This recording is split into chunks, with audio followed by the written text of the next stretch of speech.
Olá, sejam muito bem-vindos ao Capital Natural. Essa semana vamos continuar a nossa conversa sobre o futuro do trabalho com a Ana Carla Fonseca, consultora e especialista em economia criativa, negócios e desenvolvimento e sócia da consultoria Garimpo de Soluções, e o Ricardo Basalha, diretor executivo do grupo Michael Page no Brasil, um dos maiores no mundo em recrutamento especializado. Eu, se fosse você, ficava atento, porque vai ter dicas ótimas aqui. Você tem que começar a se mexer internamente com os seus átomos e fazer alguma coisa com a sua vida, porque o futuro já chegou e ele anda meio rápido, né, gente? Para começar, assim, vocês têm algum exemplo pessoal para falar se vocês se mexeram na carreira de vocês em algum momento? Porque quando a gente fala dessa forma mais ampla, é interessante que as pessoas se analisem, chequem, vejam o movimento do mercado, para onde elas querem ir. A gente, na semana passada, comentou, né, de agregar coisas que nos interessam, de repente descobrir uma nova carreira, descobrir um novo caminho, ou, como você tinha falado, Ricardo, de olhar lá para frente dali 10 anos e falar, como que eu chego lá? Não pensando, e aliás acho que até é importante chamar atenção para isso, de não mais olhar como onde estou sendo o meu futuro. Eu tenho que olhar para o futuro onde não estou, talvez seja o caminho. Mas vocês têm exemplos para a gente, de repente, se espelhar nisso? Então, Você, por exemplo, fazia alpinismo e aí mudou... Não, quase. Então, eu, com 16 anos, achei que ia ser médica. Quando fui prestar vestibular, descobri com meu pai que era médico, que eu não ia fazer vestibular para medicina, e resolvi fazer administração pública e economia. Prestei os dois em paralelo, passei nos dois, comecei a fazer os dois. Adorava artes, era um ser muito bizarro, porque eu comecei a fazer cinemateca como estágio, o pessoal da economia não entendia nada, da cinemateca tão pouco, devo fazer mestrado em inovação e doutorado em urbanismo. Mas em paralelo, porque eu queria a vida acadêmica, mas não só, trabalhei 15 anos em multinacionais, fui expatriada algumas vezes e resolvi abrir a Garimpo há 15 anos para trabalhar com economia da cultura, economia criativa e cidades criativas que ninguém falava, escrevendo livros, dando palestras, porque um dia eu ouvi de um ex-chefe do chefe do chefe do chefe que aquilo estava super bacana, mas que ele não queria que a informação circulasse porque ele queria descobrir quem ia saber o quê. Eu falei, eu acho que deu para mim, estou saindo, estou abrindo minha empresa. E foi um baque. Uau! Porque foi um baque vindo dessa trajetória de, bom, tudo bem, eu sei que daqui a 10, 15 anos talvez eu vou estar em outro país e tal, mas dentro de um círculo corporativo. E eu falei, agora está na minha hora de mudar o mundo. E essa hora de mudar o mundo, eu falei, para que lado eu vou? E aí eu acho que a gente cai num chavão que, pelo menos para mim, funcionou, o que me dá mais prazer quando eu faço? O que, de fato, o lance do propósito. Então, eu não sei o como, mas eu sei o quê, né? Eu sei o porquê, sobretudo, que eu quero fazer. E isso, para mim, foi o grande balizador e eu estou feliz da vida, porque pensando a posteriori, eu descubro os ingredientes que vieram se somando nessa receita. E nunca na vida eu teria imaginado que eu acabaria fazendo o que hoje eu faço. E está olhando para frente, Ana? Eu vou no flow, né? Porque tudo vai abrir os caminhos. Então, eu fui fazer doutorado em cidades porque eu descobri que era difícil falar de economia para quem não tem uma visão de economia. Porque as pessoas falam, economia, não, juros, não, socorro. Você falou que une as pessoas, é a cidade. Então, ótimo, a gente vai falar de economia criativa a partir das dinâmicas urbanas e como a cidade se transforma a partir dessas dinâmicas. Olha que legal. E eu sei lá o que vem depois, de repente vou estar fazendo alpinismo, né? Quem sabe, saltando de paraquedas. Não é uma coisa... Não é. Ricardo acabou de voltar de Yale. Não, mas é interessante falar de carreira, porque eu já estou há muito tempo nesse mercado, mas eu sempre costumo ser muito honesto em dizer que talvez eu seja o exemplo de alguém que não soube planejar a carreira. Porque eu sou formado em análise de sistemas. Até os meus 18, 19, 20 anos de idade, o meu sonho era ser um programador, aqueles presos dentro do data center, com fone de ouvido gigante, falando com o menor número de pessoas, porque eu era extremamente tímido, então eu queria ficar lá só com a máquina. Você viu que deu certo, tá aqui. Olha só onde eu estou hoje. Então, isso só mostra que a gente sabe muito pouco do que pode vir pela frente. Então, o grande desafio que você tem hoje é realmente se dar o direito de experimentar, mas se provocar. Porque muitas vezes o que eu noto é que os profissionais têm opiniões muito formadas. Não, eu sou assim, eu gosto dessa forma. E, na verdade, tudo que ele está querendo é justificar o porquê que ele não está saindo da zona de conforto. E isso eu acho que é o grande problema dos profissionais. Não, eu sou assim, eu trabalho dessa forma. Não, se abre. Aumenta o seu ferramental para que você tenha mais possibilidades de resolver os problemas. A gente tem que voltar a aprender, né? Entender que a gente tem que estar aprendendo e se desconstruindo o tempo todo. E aí eu acho que vale voltar um pouquinho naquilo que a gente tinha conversado, de você não ficar no conforto da posição que você está. Cheguei nesse patamar, estou aqui e aqui. É como se você fosse intocável, porque você pode ser completamente arrastado numa situação onde chega uma leva nova de jovens com uma outra cabeça, ou aquela profissão já perde um sentido, porque aquilo ali não é mais interessante. Você fez uma faculdade de 4 anos para uma profissão que de repente ali na sequência não existe mais. Então, não existe mais o conforto dentro de uma profissão. Você sempre tem que estar ali, uma parcelinha preocupado para onde eu vou seguir. E esse é o grande desafio de como é que você encaixa isso no seu dia a dia. Hoje pesquisas mostram que quase 80% do que você aprende no primeiro ano da universidade já vai estar desatualizado quando você se formar. Então, se você falar isso para o professor em sala de aula, você tira nota baixa. E você sabe que esse é o grande desafio das universidades, porque com o mercado também tão dinâmico, como é que você se mantém atualizado com os seus cursos?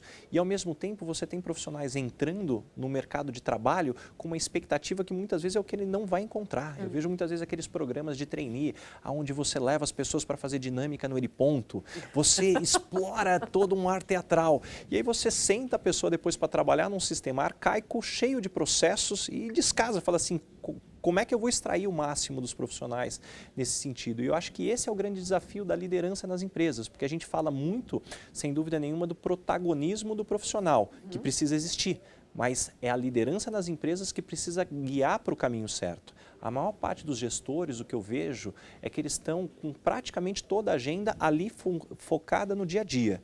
Eu costumo dizer que não importa qual é o seu cargo, supervisor, gerente ou diretor, se você tem uma gestão com você, você tem sempre 3 cadeiras. A cadeira do gestor, a cadeira do coach e a cadeira do líder.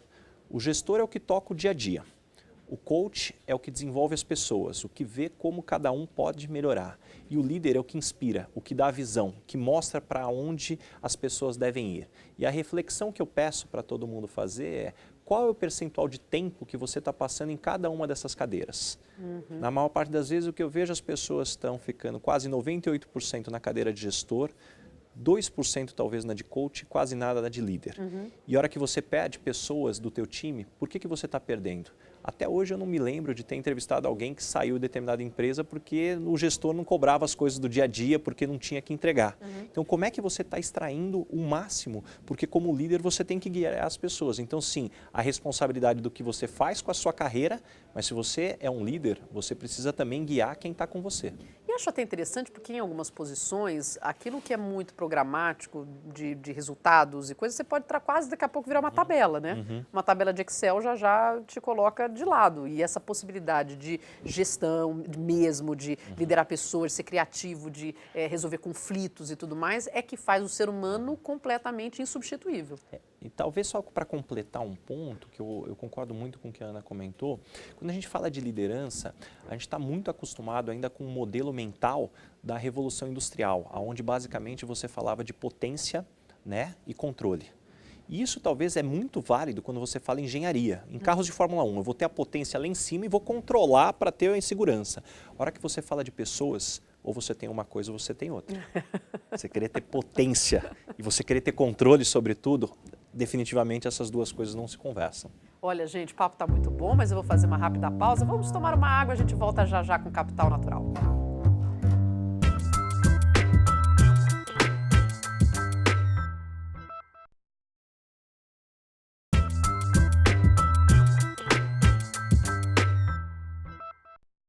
Estamos de volta com o programa Capital Natural, que hoje fala sobre futuro do trabalho, com Ana Carla Fonseca, sócia da consultoria Garimpo de Soluções, e Ricardo Basalha, diretor executivo do grupo Michael Page no Brasil.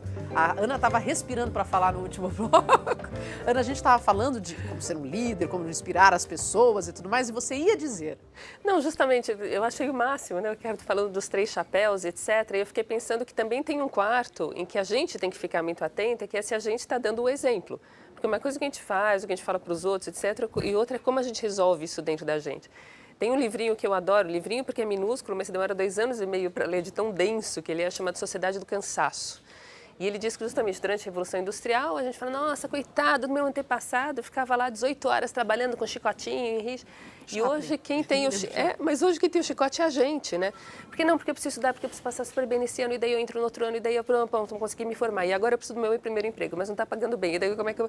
E daí quando você chega aos 96 anos, você fala, meu Deus, eu corri até agora, porque eu sempre tinha que sair correndo atrás da meta, mas será que eu aproveitei o que eu estava fazendo? Será que eu curti o que eu estava fazendo?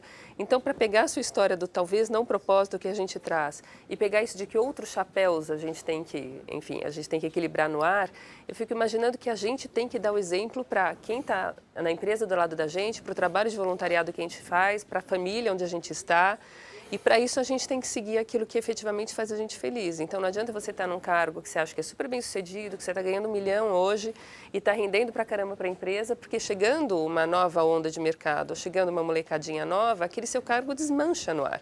E daí para que lado você vai, né? Então eu volto à história de que eu acho que o chapéuzinho que a gente tem, esse quarto que se soma, que é o exemplo que você dá, efetivamente tem que ser aquilo que faz com que você tenha mais satisfação nessa busca da felicidade, que pode ser traduzida como exatamente aquilo que você toma para você de conseguir concretizar seu potencial. A tal da ciência da felicidade nas empresas fala que felicidade é o que você consegue tirar de satisfação perseguindo o seu máximo potencial. Eu fico vendo aquele garçom com aqueles pratos empilhados, mas aquele que é mágico, né, que fica com aqueles pauzinhos e os pratos ao mesmo tempo, chinesa. está fazendo várias coisas, porque eu tenho que estar ok, eu tenho que estar treinado, eu tenho que estar capacitado, eu tenho que falar 7 línguas, mas eu estou super feliz no meu emprego, mas eu talvez não possa estar nele daqui a não sei quantos anos, para onde eu vou? É isso aí. E aí, assim, nesse processo todo, a gente também tem que pensar nas habilidades técnicas, porque a gente tem que ter o emocional funcionando, a gente tem que estar preparado e tudo mais, mas tem que ter habilidades técnicas.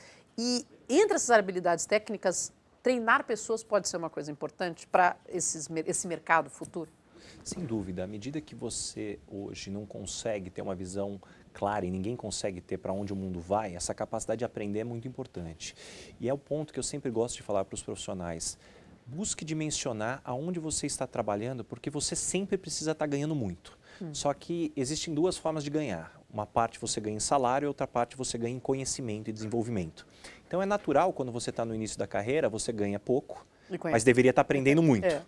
E à medida que você vai crescendo na carreira, você vai ganhando um pouco mais, você tem talvez um pouco menos para aprender, você tem que passar esse conhecimento. O que não pode acontecer é estar descasado, você ganhando pouco e aprendendo pouco. Aí realmente você vai ter que buscar alguma coisa fora. Agora, uma coisa que sem dúvida nenhuma bate com o que você está dizendo, o que eu vejo hoje é que muitos profissionais têm um oceano de conhecimento com 1 centímetro de profundidade. Então você conhece de muitos temas, então você está lendo, né, muito no Facebook, aqueles artigos super profundos de meia página. Então, como você também buscar os temas onde você precisa ganhar profundidade? Porque o que eu noto é que o mundo corporativo está muito superficial. Então, o que eu vejo as empresas são os workshops, né, os congressos onde você vai buscar as melhores práticas.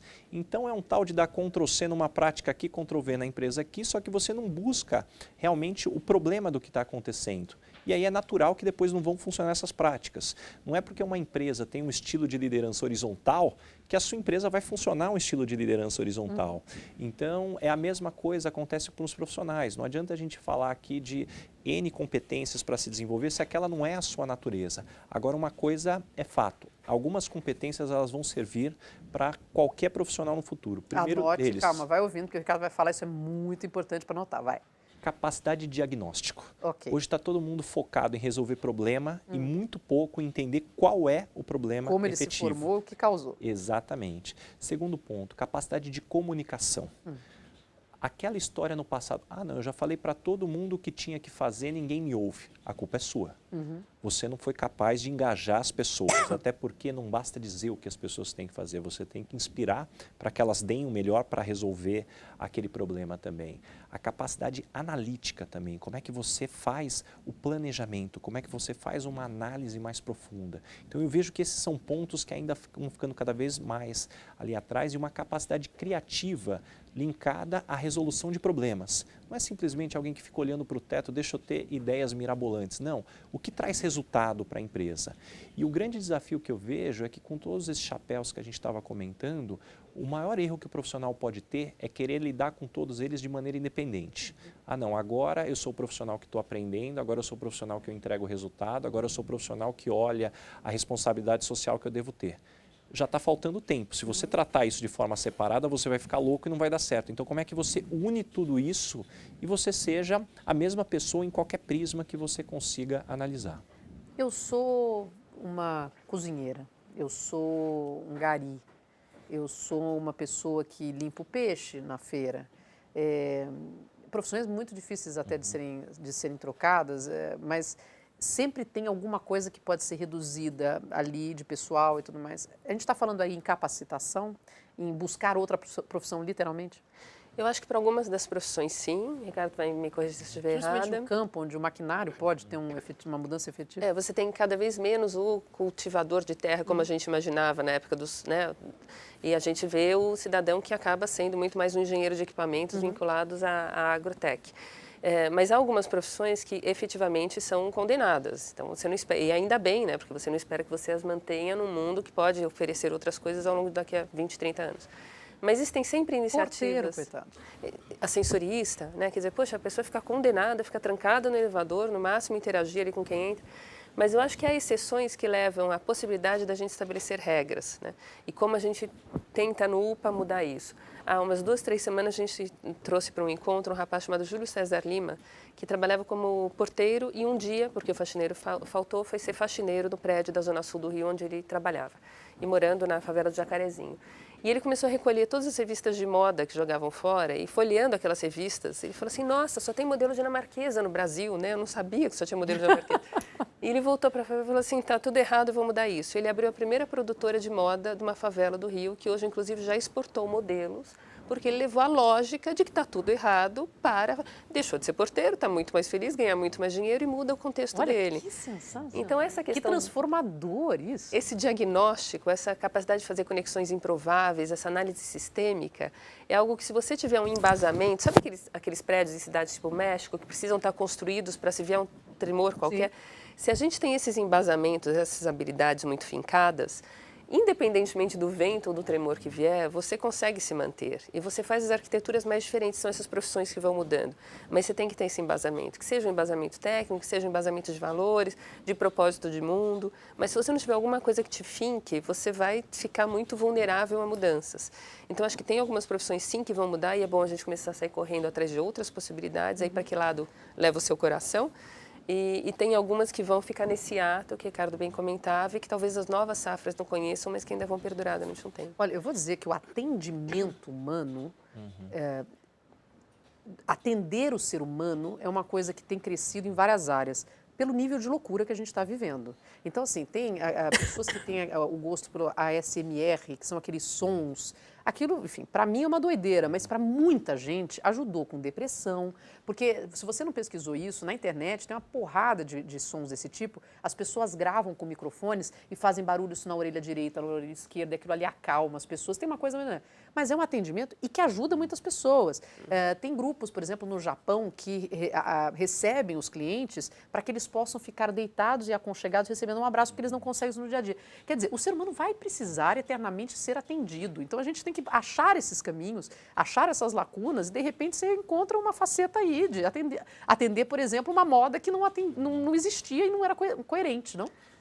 Esse é um aspecto que, inclusive, eu sou muito otimista em relação ao mercado de trabalho. A tecnologia ela tem nos ajudado cada vez mais a conhecer as pessoas e entender não só no que elas são boas, mas também no que traz prazer para elas.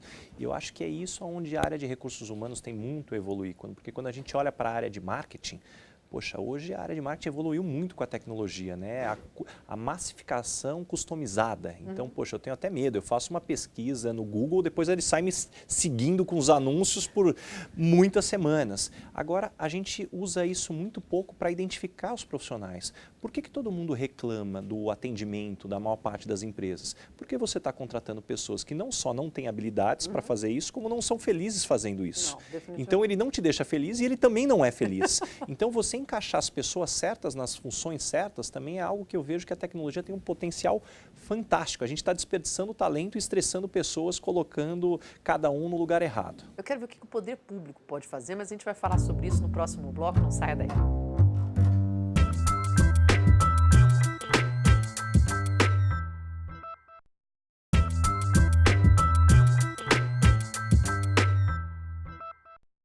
Estamos de volta com o programa Capital Natural, que hoje fala sobre futuro do trabalho, com Ana Carla Fonseca, sócia da consultoria Garimpo de Soluções, e Ricardo Basalha, diretor executivo do grupo Michael Page no Brasil. Até 2050, metade das profissões que nós conhecemos não devem existir mais. Isso é um assunto que tem que ficar na sua cabeça, porque você pode e deve começar a pensar como será a sua vida daqui aos próximos 10 anos. E você tem que começar a cultivar agora. É que nem colheita, tem que plantar para colher daqui a pouco. Falando nisso, em que âmbito a gente pode se apoiar mais para esperar esse socorro? Porque tem uma parcela que pode ser de incentivo do poder público, imagino. Tem que ser no mais micro, é da subprefeitura, da prefeitura, do governo do estado, do país, cada um obviamente tem a sua importância, mas eu queria falar um pouquinho sobre isso. A gente tem um bloco até menor agora, então me ajudem. Tá, eu sou uma grande defensora das cidades, né? Eu acho que é nelas que a gente mora e aí que a gente consegue dar nuances entre as áreas onde a gente está. E como a gente sabe que muitos empregos vão deixar de existir, profissões vão mudar, mas o trabalho vai continuar existindo, eu acho que cada vez mais essa configuração de trabalho deve levar para um lado de empreendedorismo. Não que todo mundo tenha de ser empreendedor, mas é um grande flanco para satisfazer aquilo que de fato lhe dá prazer. E existem várias ferramentas, inclusive a gente estava falando de Buenos Aires desenvolveu uma em que você consegue dizer, eu gostaria de, sei lá, abrir um café, uma cafeteria aqui que vai ser super bacana, em que bairro da cidade eu vou? E eu consigo ver onde há mais concorrência, onde existem mais capacitados do que outros. Então, acho que se o poder público não tiver tanta envergadura orçamentária, inclusive, mas tiver uma estratégia voltada a isso, digamos, nas próximas eleições, quem vier a ser eleito, estabelecer, bacana, eu vou dar um ímpeto ao empreendedorismo nesses blocos de cidades, porque necessitam de um olhar mais carinhoso, essas ferramentas que não demandam recursos, mas demandam uma outra visão de mundo, pode facilitar bastante no curto prazo. Eu preciso fazer chegar essa informação nas pessoas. A gente sabe quanto o Sebrae faz diferença na vida das pessoas que muitas vezes até acham que vão fazer uma coisa, dão um passo para trás para se capacitar melhor ou para não entrar numa furada e tudo mais, mas eu sinto que muitas vezes é necessário chegar lá, montar uma banca no meio do lugar e falar, gente, deixa eu explicar uma coisa para vocês, vem aqui ouvir. Isso. Porque senão não dá para exigir das pessoas que tenham esse conhecimento de tudo isso que a gente está falando aqui. O que eu noto, e aí a Ana vai me ajudar, ela é especialista em cidades, mas é uma questão de sobrevivência daqui para frente, para cidades inclusive, porque a gente está na era da escolha. Há 500 anos atrás você não podia escolher o seu governante e a sua religião. A minha bisavó possivelmente não pôde escolher o marido. Até um tempo atrás, 60, 70 anos atrás, você mal podia escolher aonde trabalhar. E hoje você cai num momento onde, à medida que você tem qualificação, você pode escolher aonde você vai trabalhar.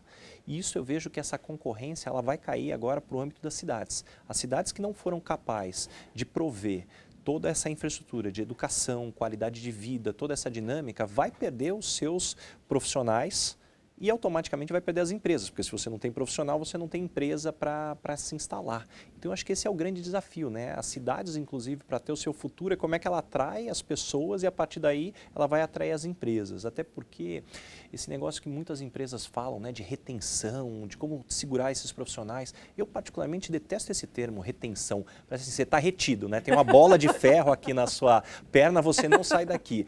Eu acredito É um código de barras que você botou, assim, no... Exatamente. O que eu acredito, as pessoas vão ser felizes, né? Da mesma forma como você tem a assinatura do seu serviço de música, do seu serviço de filme, você continua pagando enquanto você está feliz com aquele serviço.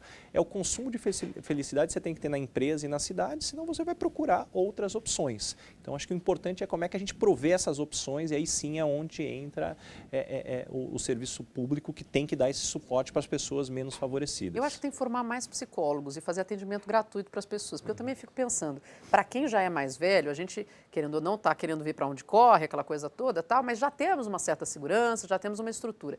Agora, quem está começando lá, a molecada, tem uma pressão muito grande. A gente tem uma juventude também que tem uma cobrança em cima deles, porque eles já têm que vir com as 7 línguas, com isso, com aquilo, também não é fácil. Mas eles lidam com isso de outra forma, Marina, é diferente, porque esse nível de exigência que a gente tem baseado em paradigmas antigos não é o mesmo nível de paradigmas que eles trazem para si, né? Então, eles têm uma forma de lidar com essas pressões que eu acho que é muito mais saudável, inclusive, na vasta maioria dos casos, na nossa experiência, do que a gente tem. E é muito bem colocado o Ricardo traz, porque o que a gente observa é que muitas vezes as empresas ficam atrás de, precisamos atrair talentos, mas só vai atrair e reter os talentos se você efetivamente tiver ambientes propícios a isso. Então, o melhor indicador, se eu quero mudar para aquela cidade, é indo até lá. Eu uma vez recusei uma expatriação quando eu trabalhava em multinacional, porque eu cheguei naquela cidade e falei, o que tem para fazer aqui? E a única coisa que tinha para fazer, depois das 7 da noite, era um curso de danças folclóricas locais às quartas-feiras. Eu falei, eu não quero você ficar não pegou, aqui. Ana, vai. Não pacotasse, não sei o quê, mas olha só. Eu falei, não, veja bem. E hoje o que a gente começa a observar, o Ricardo vai me dizer se eu estou errada, é que muitas vezes esses talentos, essas pessoas que são tão móveis, falam assim, vou receber super bem, o custo de vida ok, qualidade de vida fantástica, mas onde está a diversidade cultural, onde está o entretenimento, o que vai me nutrir como pessoa? Os valores, inclusive, sem são dúvida. Muito importantes para essa juventude. É isso aí. Graças a Deus. Eu falo essa juventude, mas me incluo nela dentro. Sempre. A gente se inclui de alguma Sem forma. dúvida. Mas aí que tá, porque uma vez que você... Eu tenho enteada, que aliás me dá aulas e aulas de acorda, que né, o mundo tá cheio de coisas assim, mas se você dá ouvido e tenta entender, porque eu sinto que muitas vezes as pessoas, quando vêm o mais jovem, né, e bloqueiam aquilo como inútil. Pelo contrário, eu acho que você tem que ouvir e agregar, porque esse é o movimento. Essas são as pessoas que estão chegando. E quantas vezes eu aprendo a ouvir minha enteada falando, é assim, que legal. Então, enriquece muito e falta ter. Eu acho que isso já é um começo. Eu acho que isso é uma grande quebra de paradigma, porque até algumas gerações era muito incomum uma geração mais nova ensinar uma geração mais velha, era justamente o contrário. E hoje, com essa evolução tecnológica e os early adopters, né, toda essa turma nova que consegue captar isso mais fácil, é como a gente vai até eles. No início do ano, eu estava no Vale do Silício conversando com o diretor de uma grande empresa produtora de impressoras 3D. E eles estavam comentando que no processo criativo de desenhar os novos produtos, uma coisa que eles fazem todo trimestre é trazer grupos das escolas, de estudantes até 12 anos e fazer um bate-papo com eles, perguntar, olha, como é que você vê a impressora do futuro? O que a impressora do futuro vai imprimir? Como você vê? E vai anotando. E ele fala, e ele me falava, Ricardo, acho que a gente vai ter que reduzir, porque 12 anos estão chegando muito adultos. Vamos conversar só abaixo de 10, porque não está vindo coisa nova. Então é um pouco disso, né? O quanto que esse modelo hoje está trazendo todo mundo para pensar muito igual. Caramba, sensacional. Gente, os 12 anos já estão muito adultos. Ai, olha, se você não pode ter perdido nada do que a gente conversou, são 2 programas, da semana passada e desse. O futuro do trabalho, assunto de hoje, fica por aqui. Eu agradeço muito a presença dos nossos 2 convidados, Ana Carla Fonseca, consultora especialista em economia criativa, negócios e desenvolvimento e sócia da consultoria Garimpo de Soluções, e o Ricardo Basalha, diretor executivo do grupo Michael Page no Brasil, um dos maiores no mundo em recrutamento especializado. Por favor, presta atenção no que a gente falou, porque isso vai te ajudar bastante. Peço que você continue conosco, reveja os nossos vídeos no YouTube e no portal bandnewstv.com.br. Curta a nossa página no Facebook, Nós Somos Legais. Eu sou a Marina Machado, até a próxima.